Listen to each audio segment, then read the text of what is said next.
Good morning, everybody. I just wanted to say hi and thank you so much for having me as a part of your classroom this week. I know that you were probably expecting Miss Larson, but she is a really good friend of mine and I've been missing teaching kids.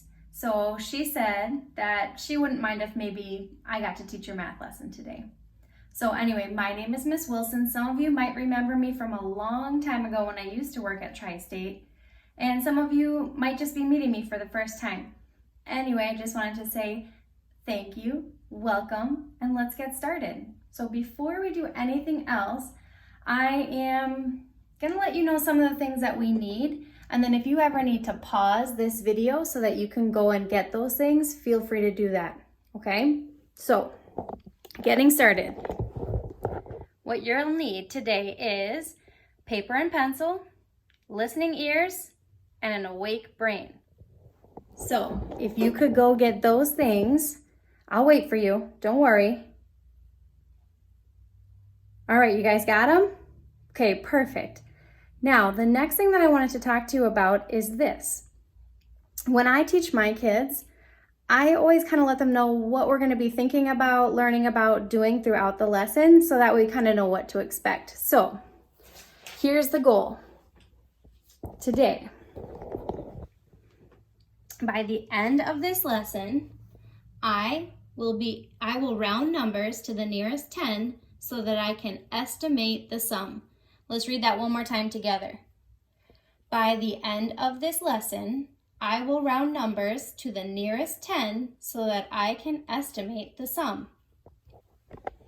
There's some pretty big words in there that I'm not sure if you guys have already learned with Miss Larson. Does anybody know what it means to find the sum? That's right. It's when you put two numbers together and it's the answer of those numbers. The next thing that I'm wondering about, if you guys have already learned this a little bit, is rounding the numbers. So if you have ever rounded numbers, you know that you're going to find it to the nearest 10. So before we even get on with that, what are the tens? Can you guys say those with me? Let's go from 10 all the way to 100, counting by tens. Ready? 10, 20, 30, 40, 50, 60, 70, 80, 90, 100. Did you guys race me? Did you count as fast as you could? I knew you did.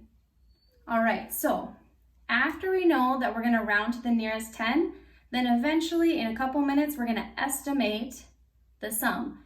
Basically, that just means trying to get as close to the answer as we can without exactly figuring it out, though we will get to that, okay?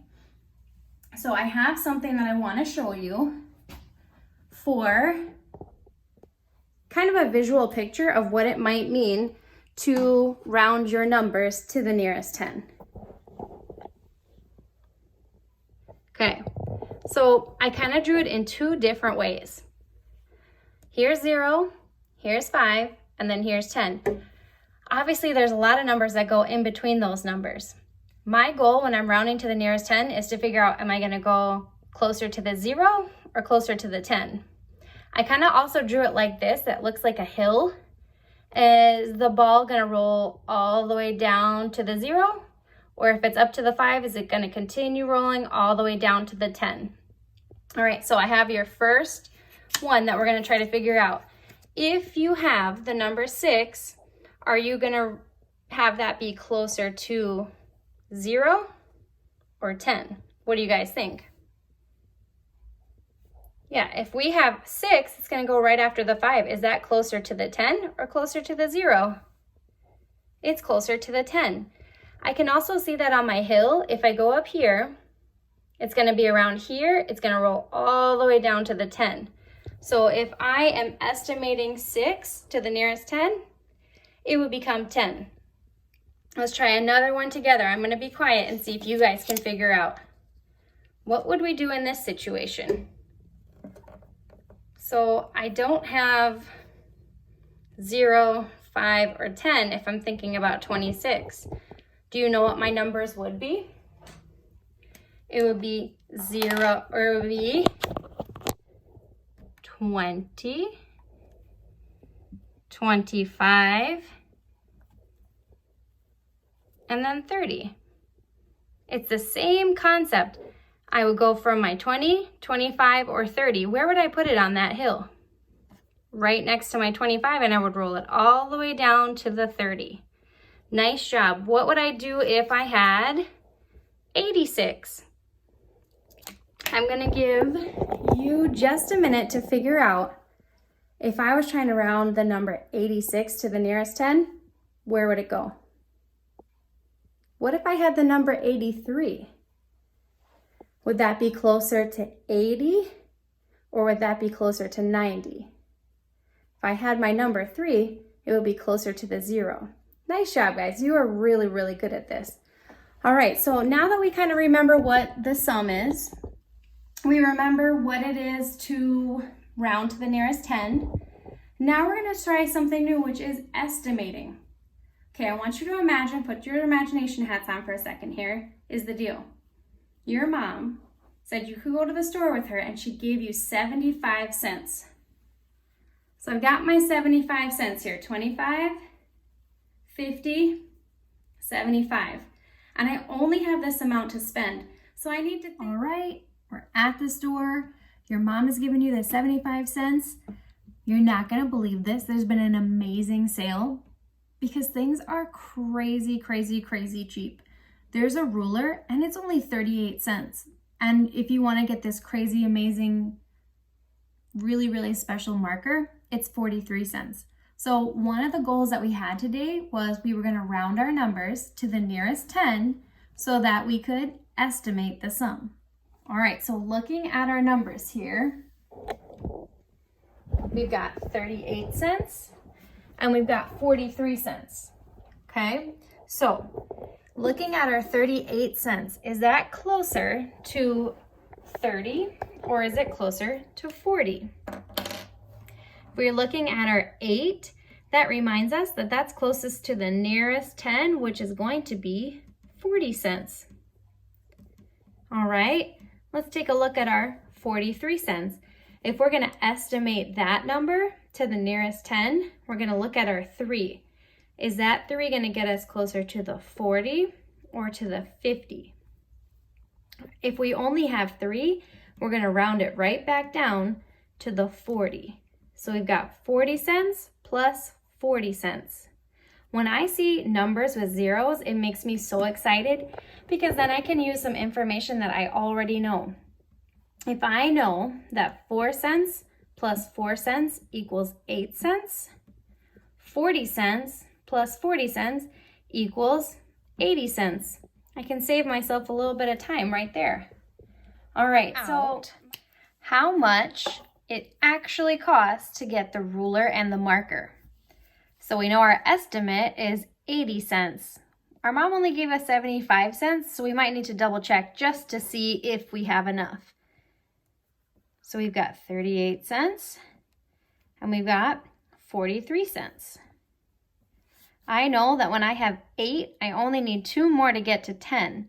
So if 8 plus 2 is 10, 8 plus 3 is 11.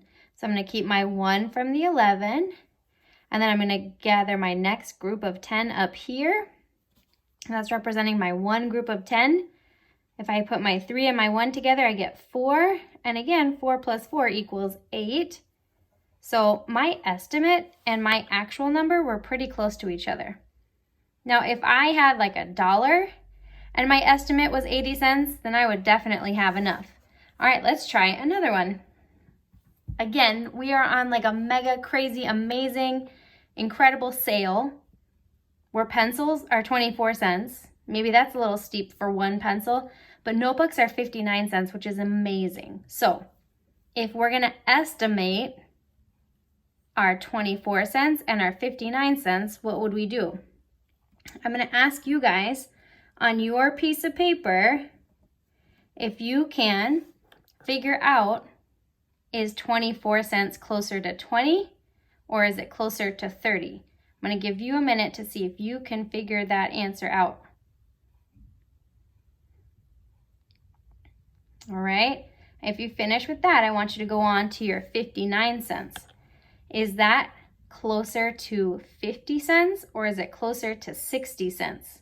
take a minute and see if you can figure that out.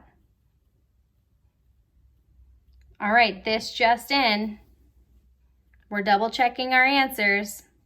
I know that the 4 is smaller than 5, so it's going to go back down that hill and it's closer to 20 cents.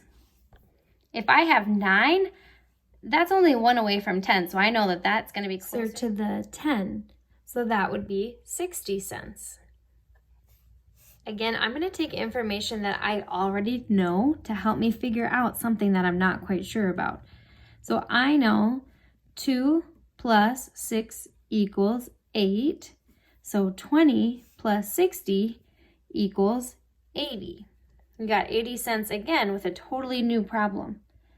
All right, so 80 cents is our estimation. Let's figure out what our actual cost would be of the pencil and the notebook. So I've got 24 cents plus 59 cents. I know if I had 10 plus 4, it would be 14. But I only have 9 plus 4, so that would be 1 less, and that would be 13. Take my 1s down here again and put my 1 group of 10 up here to combine it with my other groups of 10. So I've got 5, 6, 7, 8. Altogether, the cost of the pencil and the notebook is 83 cents, while my estimate was 80 cents. All right, now that we've practiced some estimation and we've practiced rounding our numbers to help us make that a little bit easier for ourselves, I'm going to see if I can give you a few more problems to do on your own. All right, so now you're going to go to the store and you're going to buy a piece of gum or maybe a small pack of gum and an eraser.